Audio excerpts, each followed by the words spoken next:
എല്ലാവർക്കും ഒരു ഹായ് പോ. ഇന്നാണ് പോകുന്നത് ത്രോൺ ഓഫ് സീറ്റ് എന്ന ആനിമി സീരീസിന്റെ എപ്പിസോഡ് 16 ഓക്കെ പോ. എപ്പിസോഡിന്റെ ആദ്യം തന്നെ ഹാവ് ഓടി വരുന്നത് നമ്മൾ കോയിൻസിഡൻസ് ആയിട്ട് പിന്നെ മീറ്റ് ചെയ്തല്ലോ. ഹാവച്ച വന്നതുകൊണ്ട് അവളെ റൂമിലേക്ക് കൊണ്ടുപോയി നെറ്റി ഹെൽപ്പ് ചെയ്യാൻ അവിടെ നേരെ ചെന്ന് കൈപിടിച്ച് ഇതെല്ലാം ദൂരെ നിന്ന് കാണുന്ന അസാസിൻസിലെ ആൾക്കാർ ഇവന് വേണ്ടി 2 മണിക്കൂറാണ് മിസ് കാത്തിരുന്നത്. എന്നിട്ട് ഒന്നും അറിയാത്തവരാ. അവന് വേണ്ടി 2 മണിക്കൂറാണ് കാത്തിരുന്നത് എന്ന് പറഞ്ഞു ഒരുത്തൻ. അവൻ ഇങ്ങനെ വിട്ടാൽ ശരിയാവില്ല എന്ന് പറയുമ്പോൾ ആ തടഞ്ഞ് എന്തെന്ന് നടക്കാമെന്ന് നോക്കാം, അദ്ദേഹമെങ്കിലും പിന്നെ പോകണം. അവ പോകുമ്പോഴാണ് അവൾക്ക് ആ ഒരു സ്മെല്ല് വരുന്നത്. അത് അരോമ ട്രീയുടേതാണ്. അവനത് വന്നില്ല, അങ്ങോട്ട് പോകുന്നു. അപ്പോഴേക്ക് രാത്രിയായി. അവിടെ ഓറഞ്ചിന്റെ സ്മെല്ലാണ്. അത് അവന് മനസ്സിലായത്. അത് അടുത്ത് നിന്നാൽ മാത്രം അവളതിന് കണ്ണില്ലാതെ സ്മെല്ല് മാത്രം ഉപയോഗിക്കാനായിട്ട് പറയുന്നു. അവനും അതുപോലെ ചെയ്യുന്നു. അവൾക്കും അത് കാണുന്നത് പോലെ അവനപ്പോൾ ഓരോ സ്മെല്ല് അത് വരാനായിട്ട് തുടങ്ങി. ആപ്പിൾ, ഓറഞ്ച്, പീച്ചസ് അങ്ങനെ അതെല്ലാം സ്മെല്ല് ചെയ്യുന്നു. അവനെ കൊണ്ട് അവളും പോകുന്നു. അവിടെ ആയിട്ടൊരു പക്ഷികള് അതിന്റെ സ്മെല്ല് പോയി കുളിവിടാ ഒരെണ്ണം തെറ്റിപ്പോയി. അങ്ങനെ നടന്നു പോകുന്നു. അവളുടെ ഇമാജിനേഷൻ ആയതുകൊണ്ട് തന്നെ അവിടെ പറക്കുകയാണ് മുകളിലേക്ക്. എന്നിട്ട് കണ്ണും നോക്കി കറങ്ങുന്നു. അവൾ ആഗ്രഹിക്കുന്നത് നേരിട്ട് കാണാൻ കഴിയില്ല എന്ന് ഇതിലൂടെ കഴിയും. ഹാവച്ചൻ ഇപ്പോഴാണ് അവളുടെ കണ്ണിലൂടെ ഈ ലോകത്തെ കാണുന്നത് ഇങ്ങനെയാണ് എന്നത് മനസ്സിലായത്. ദൂരെ നിന്ന് ഇതെല്ലാം കണ്ടാവുമായി ഇത് ലവിന്റെ തുടക്കമാണ്. നമ്മുടെ മിസ്സിന് ഇവ യോഗ്യനല്ല എന്ന് പറയുമ്പോൾ ഒരുത്ത കത്തെറിയെ നോക്കി അത് തടഞ്ഞു. എന്നാൽ ഈ സമയം വേറെ ഒരുത്ത എറിഞ്ഞു. സോറി. അത് അവന് നേരെ വന്നു. അത് കണ്ട് മനസ്സിലാക്കിയിട്ട് നേരെ അവനെ ചുറ്റും കറങ്ങിയ കത്തി തിരികെ അയച്ചു. അത് ആ എറിഞ്ഞവന്റെ അടുത്ത് തന്നെ കിടിലും എന്ന് അവനത് അറിഞ്ഞതുമില്ല. ചക്കരി അമ്മ അങ്ങനെ അവളെയും കൊണ്ട് ആക്കുന്ന സ്ഥലത്തെത്തി. ഇത്ര പെട്ടെന്ന് എത്തിയോ? നമ്മൾ പെട്ടെന്ന് വന്നുവല്ലേ. പിന്നെ എങ്ങനെയെന്ന് ചെയ്യുമ്പോൾ നിന്നോടൊപ്പം പയ്യെ അല്ലല്ല പിന്നെന്താ എന്ന് മറ്റവന്മാര്. എനിക്ക് കുറെ നേരം നിന്നോടൊപ്പം സ്പെൻഡ് ചെയ്യണമെന്നുണ്ട് എന്ന് കണ്ണടച്ച് പയ്യെ തുറന്നു നോക്കുന്നു. റിയാക്ഷൻ എന്തെന്നറിയാൻ. അവൾക്കും അത് തന്നെയാണല്ലോ വേണ്ടത്. നാളെ എനിക്ക് ഒരു സ്ഥലം വരെ പോകണം, അത് കഴിഞ്ഞ് എന്നെ കൊണ്ടാക്കുക, അവനും ഇന്ന് കണ്ട സ്ഥലത്ത് വരാം എന്ന് പറഞ്ഞു പോകുന്നു. അടിച്ചിട കണ്ണേ ജാക്ക് പോട്ട്. അവളകത്തേക്ക് പോകുന്നു. അവനൊരു ഹാപ്പിയോടെ തിരികെ പോകുന്നു. അവര് പോക്ക് പോകുന്നുണ്ട്, ഒരു 1.5 പോക്ക്. പിന്നെ അവൻ കൾട്ടിവേഷൻ ചെയ്യുകയാണ്. ലെവൽ 5ലേക്ക് പുഷ് ചെയ്യുന്നു. കഴിഞ്ഞ എപ്പിസോഡിൽ അവൻ ലിക്വിഡ് എനർജി അതിൻ്റെ ഒരു ഫീൽ വന്നെന്ന് പറഞ്ഞല്ലോ. അത് നന്നായിട്ട് ഉപയോഗിക്കാനായിട്ട് സ്പിരിച്വൽ എനർജി ഒരു പോയിന്റിലേക്ക് കൺവേർട്ട് ആക്കാനായിട്ട് തുടങ്ങി. ആ സമയത്താണ് അവൻ്റെ ഹോളി സ്പിരിച്വൽ ഫർണൈസിലേക്ക് അബ്സോർബ് ആകുന്നത് പോലെ. എന്തുകൊണ്ടാണെന്ന് അവന് മനസ്സിലായില്ല. എങ്കിലത് ചെയ്യാനായിട്ട് തുടങ്ങി. നോക്കുമ്പോൾ അവൻ്റെ ഫർണൈസ് അത് എവോൾവ് ആകാനായിട്ട് തുടങ്ങി. അവന് ഫസ്റ്റ് കിട്ടിയപ്പോൾ 3 ലെവൽ എവോൾവ് ആകുമെന്ന് പറഞ്ഞല്ലോ. അതിലെ ഫസ്റ്റ് ലെവൽ അത് എവോൾവ് ആകുന്നത് കംപ്ലീറ്റ് ആയി. അതിൻ്റെ കൂടെ അവന് കുറച്ച് എബിലിറ്റി കൂടി കിട്ടി. ഇപ്പോൾ അവന് ലിക്വിഡ് എനർജി അതായിട്ട് അവന് സ്പിരിച്വൽ പവർ കൺവേർട്ട് ചെയ്യാനായിട്ട് കഴിയും. ലെവൽ 5 ആയവർക്ക് ഉപയോഗിക്കാൻ കഴിയുന്നത് അവൻ ചെയ്തു നോക്കി. അത് വർക്കിംഗ് ആണ്. എന്നാൽ അത് സ്റ്റെബിലൈസ് അല്ല, സ്റ്റേബിൾ അല്ല. അതിനിപ്പോൾ എന്താ ചെയ്യുക? പിന്നെ ട്രൈ ചെയ്യാം എന്ന് പറഞ്ഞ് ചെയ്യാനായിട്ട് തുടങ്ങി. അത് കഴിഞ്ഞ് 3-ാം നാൾ അസാസിൻ ടെമ്പിളിൽ അവിടെ 12 പേരാണ് ടോപ്പ് 10ലേക്ക് മത്സരിക്കാനായിട്ട് പോകുന്നത്. ഇവിടെ എല്ലാവരും ഒരുമിച്ചാണ് അരീനയിൽ വരണം. റൂൾസ് ഇല്ല. ആദ്യം തോൽക്കുന്ന 2 പേര് പുറത്താവും. ബാക്കിയുള്ളവർ ഡയറക്റ്റ് ടോപ്പ് 10ലേക്കും കയറി ഡീമൺ ഹണ്ടിങ് ഗ്രൂപ്പിലേക്ക് കയറാൻ കഴിയും. ആരും ആദ്യം എലിമിനേറ്റ് അങ്ങനെ നോക്കണം എന്ന് പറയുന്നു. അവന്മാർ നിന്നെയൊക്കെ നോക്കിക്കോ എന്ന് പറഞ്ഞ ആക്ഷനും. അവർ 11 പേരോട് വരാനായിട്ട് പറയുന്നു. അവരും ചെല്ലുന്ന 12 പേരിൽ ഒരാൾ ഇവിടെ, അതാണ് നമ്മുടെ ഹീറോയിൻ.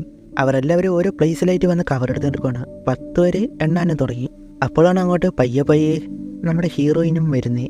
ഇതാരാണെന്ന് എന്ന രീതിയിലാണ് ഒരു ബ്ലൈൻഡുകൾ മത്സരിക്കുന്നുണ്ട്. അത് 2 മാച്ച് കണ്ടില്ലല്ലോ. അപ്പോൾ ലെവൽ 5 ആണ് എന്ന് മനസ്സിലാക്കി ഷോക്ക്. എങ്കിലും അവർ ഒട്ടും വീക്കുമല്ലല്ലോ. 2 പേരെ പുറത്താക്കിയാൽ മാത്രം മതി ടോപ്പ് 10ലേക്ക് കയറാം. അതുകൊണ്ട് തന്നെ ഹീറോയിനെ പുറത്താക്കിയാൽ ആ ആളെങ്കിലും കുറയുമല്ലോ.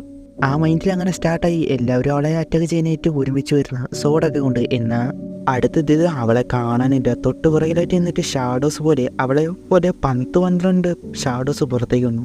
എന്നിട്ട് അവരെ ഓരോരുത്തരെ വെച്ച് ടാർഗറ്റ് ചെയ്ത് അറ്റാക്കും ചെയ്യുന്നു. അവരൊട്ടും തന്നെ അത് എക്സ്പെക്ട് ചെയ്തില്ല. തിരിച്ച് അറ്റാക്ക് ചെയ്യാൻ നോക്കി എന്നാൽ കഴിഞ്ഞില്ല. അവർ അണ്ടർ എസ്റ്റിമേറ്റ് ചെയ്തു എന്ന് മനസ്സിലായപ്പോഴാണ് അടുത്തൊന്നെടുക്കുന്നത്. അതെന്താണെന്ന് എനിക്കറിയില്ല. ഇതാണ് ഇമോർട്ടൽ ഓഫ് സംസാരം. എന്ത് തന്നെയായാലും അറിയുന്നവരെ പറയണേ. ഇതുപയോഗിച്ച് ഒറ്റ വിട്ട് എല്ലാവരും ചുറ്റും വീണ് പിന്നെ അറ്റാക്ക് ചെയ്യാൻ നിന്നില്ല. ഇതുപോലെ അവൾ അങ്ങനെ ടോപ്പ് 10ലെ ഫസ്റ്റ് പ്ലേസ് തന്നെ കയറി. അവൾ അവിടെ നിന്ന് പിന്നെ പോവുകയാണ്. ഇത്രേ ഉള്ളൂ. അതിൽ റെഡ് ക്ലോത്ത് ഇട്ടവൻ നമ്മുടെ ഹീറോയിനോട് റെസ്പെക്റ്റ് തോന്നി. ഇങ്സോയ്ഫ് എങ്ങനോട് മിസ് എങ്ങനെ ചെയ്തത് എന്ന രീതിയിൽ ചോദിക്കുമ്പോൾ അതിന് തിരിച്ച് അവൾ എന്താ ചെയ്യാനാണോ നോക്കി അത് തന്നെയാണ് ചെയ്തത്. അടുത്ത റെൻക്രേഷൻ സെയിൻറ്റ്സ് എന്ന് എന്തോന്ന് പറയുന്നുണ്ട്. അവരോട് മാച്ച് പിന്നെ തുടങ്ങാനായിട്ടും പറയുന്നുണ്ട്. ഇനി 11 പേരില്ലേ 2 പേരെ പുറത്താക്കിയാലായിട്ട് അവർ പിന്നെ ഫൈറ്റ് ചെയ്യുന്നു. എനിക്ക് കുഴപ്പമില്ലായിരുന്നു, നിനക്ക് എങ്ങനെയാകും എന്ന് വിചാരിച്ചാണ് അവിടെ നിൽക്കുന്നത്. അത് കഴിഞ്ഞ് നൈറ്റ് ടെമ്പിൾ മാസ്റ്റർ അവരോട് ഇന്ന് മുതൽ ലെവൽ 5 ആയവർ മത്സരിക്കാൻ കാണും. ലെവൽ 4, 5 ആയിട്ടുള്ളവരാണ് മാച്ച് ഫസ്റ്റ് തന്നെ. അങ്ങനെയാണ് തുടങ്ങി. അതിലെ സ്ട്രോങ്ങസ്റ്റ് ആയ പ്ലെയറാണ് വന്നത്. അതാണ് വാങ്. ലീഷൻ എന്ന ഓപ്പോസിറ്റ് പീക്ക് ലെവൽ 4 ആണ്. അതുകൊണ്ട് തന്നെ അത്ര പാടുപെടുമെന്നാണോ? മാച്ച് തുടങ്ങി അവനൊരു അറ്റാക്ക് ചെയ്യുമ്പോൾ വാങ്ങ തിരികെ സോഡ് എടുത്ത് ഒരു അറ്റാക്ക് അതിൽ തന്നെ പൊട്ടിപ്പോയി. അടുത്തത് പോയി അവൻ നിർത്താനായിട്ട് പറയുന്നു. അപ്പോൾ തന്നെ വന്ന് തടഞ്ഞു. അങ്ങനെ തോൽവി സംഭവിച്ചു. എത്ര പെട്ടെന്ന് ആ ഒരു മാച്ച് കഴിഞ്ഞെന്നാണ് ഹാവച്ചൻ കണ്ടിട്ട് ഇതാണ് യഥാർത്ഥ ലെവൽ 5 ഗാർഡിയനേറ്റ്. ഞാനുമായിട്ട് വരുമ്പോൾ എങ്ങനെ റിയാക്ട് ചെയ്യുമെന്ന് അറിയില്ല. വാങ്ങ് ജയിച്ചു. യാങ് ലാവോന്റെ ഗ്രാൻഡ് സൺ വളരെ സ്ട്രോങ് തന്നെയാണ്. അത് കേട്ട് ഹാന്യു ആരാണ് സ്ട്രോങ് എന്ന് കാണാം എന്ന രീതി ലെവൽ 5 ആയ ആളിന്റെ ഒറ്റ അറ്റാക്കിൽ പോലെ ലെവൽ 4 ലോസായി. അതായത് ഡിസ്ക്വാളിഫൈ ആകുമെന്ന്. മാസ്റ്റർ എന്ന നിങ്ങൾ ലെവൽ 4 ആണ്, എല്ലാവരും ഒരേപോലെ വരില്ല എന്ന് കരുതി ഓടിപ്പോകാൻ കഴിയുമോ? അടുത്തത് ഹാവച്ചനും ലെവൽ 5 ആയ ഹാന്യു. മാസ്റ്റർ വരെ ഷോക്ക്. അവന് കുഴപ്പമില്ല, ഇങ്ങനെ സ്ട്രോങ് ആയത് കൂടി ഫൈറ്റ് ചെയ്താൽ മാത്രമേ ഇമ്പ്രൂവ് ചെയ്യാൻ കഴിയൂ. നീയാണോ ഇതെന്ന് എനിക്കൊന്ന് കാണണം എന്ന് വാങ്ങ്. അങ്ങനെ അവരും അരീനയിലേക്ക് പോവാണ്. അവന് റെഡിയായി. അവിടെ ഉള്ളവർ ലെവൽ 5 ആയിട്ട് മാച്ച് മുൻപ് തന്നെ കണ്ടില്ലേ എന്ന സംസാരമാണ്. ഹാന്യു ആണ് എങ്കിൽ അവിടെ നിൽക്കുന്ന ഹാവച്ചൻ ആർമറൊക്കെ സെറ്റായി. എന്നാൽ അവ ഒന്നും തന്നെ ഇടുന്നില്ല. അത് അവന് മനസ്സിലായില്ല. സംസാരം വേണ്ട, നീ തോൽവി സമ്മതിക്കുക എന്ന ഹാവച്ചൻ അക്യുമുലേറ്റഡ് മൊമെന്റം അത് എടുത്ത് റെഡിയായി. ഇതിൽ രണ്ടുപേരും വീഴ്ച എടുക്കുന്നില്ല. അപ്പോൾ ഈ സെയിം ട്രിക്ക് ഉപയോഗിച്ച് മുൻപ് ചെയ്യിച്ചു. എൻ്റെ വാക്ക് നീ കേട്ടില്ല എന്ന് പറഞ്ഞ് ലിക്വിഡ് എനർജി അത് എടുക്കുകയാണ്. അത് ബോഡി മുഴുവൻ കവറാക്കി. ലിക്വിഡ് എനർജിയോ അവൻ ഉറപ്പായും തോൽക്കും. ലീഷൻ കേട്ടിട്ട് വഴക്ക് പറയുന്നു. എന്നിട്ട് മാസ്റ്ററിനോട് ജയിക്കുമോ എന്നൊന്നും ചോദിക്കുമ്പോൾ പാടാണ്. അവനോട് ഇതെൻ്റെ ഡിഫൻസ് വളരെയധികം ടഫാകും എന്ന് പറഞ്ഞ് അറ്റാക്കിങ് ഹാവച്ചൻ നോക്കി. എന്നാൽ അക്യുമുലേറ്റ് മൂവ്മെന്റും ആ ഡ്രാഗൺ അതിനത്തെ പോലും ഡിസപ്പിയർ ആക്കി കളഞ്ഞ് അവർ ഒറ്റ അറ്റാക്കിൽ ഹാവച്ചനെ ഒന്നും ചെയ്യാൻ പറ്റാത്ത രീതിയിൽ ആക്കി. അമ്മാതിരി അറ്റാക്കാണ് കൊടുക്കുന്നത്. ഒന്നും വർക്കാവുന്നില്ല. അങ്ങനെ പിന്നെ അറ്റാക്ക് ചെയ്യുന്നു അവൻ ഡിവൈൻ പാരി എന്ന ഡിഫൻസ് സ്കില്ല് അത് യൂസ് ചെയ്ത് എതിർത്തു. അതുകൊണ്ട് ഡിഫൻസ് സ്കില്ലോ കൊള്ളാലോ എന്ന് ഇത് പിടി എന്ന് പറഞ്ഞ് പെട്ടെന്ന് ഫൈറ്റ്.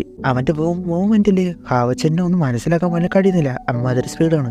അവനോട് മാസ്റ്റർ പാസിൽ ഒരു ഗാർഡിയനേറ്റായാൽ അറ്റാക്ക് സ്കില്ല് കുറവായിരിക്കും, അതുപോലെ സ്പിരിച്വൽ എനർജി അത് കൂടുതലാകും. അതുകൊണ്ട് സെയിം ടൈം അറ്റാക്ക് ഡിഫൻസ് ചെയ്യാൻ കഴിയാവുമോ?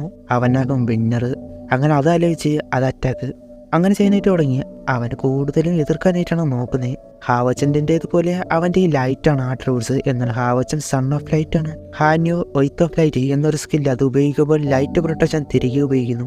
അത് മാസ്റ്റർ അവന് കൊടുത്തതാണ്. അന്ന് മാക്സിമം ഉപയോഗിക്കാതെ നോക്കണം എന്ന് പറഞ്ഞത് ആലോചിക്കുന്നു. എന്നാൽ 1 മിനിറ്റ് മാത്രമാണ് ഇത് ഉപയോഗിക്കാൻ കഴിയുക. ഇതിനെ പറ്റിയുള്ളത് ഹാന്യുവിനും അറിയാം എന്ന് തോന്നുന്നു. അതുകൊണ്ട് തന്നെ പിന്നെ ഫോഴ്സിൻ്റെ ഒയ്ത്ത് ഓഫ് ലൈറ്റ് അത് വിടുമ്പോൾ ആ ഷീൽഡ് അത് പൊട്ടാനായിട്ടും തുടങ്ങി. അവന് പിടിച്ചെടുക്കാൻ നോക്കുന്നുണ്ട്. എല്ലാവരും എന്താകും എന്ന് ആലോചിക്കുകയാണ്. എന്നൊക്കെ പറഞ്ഞിട്ട് നോക്കുന്നുണ്ട്.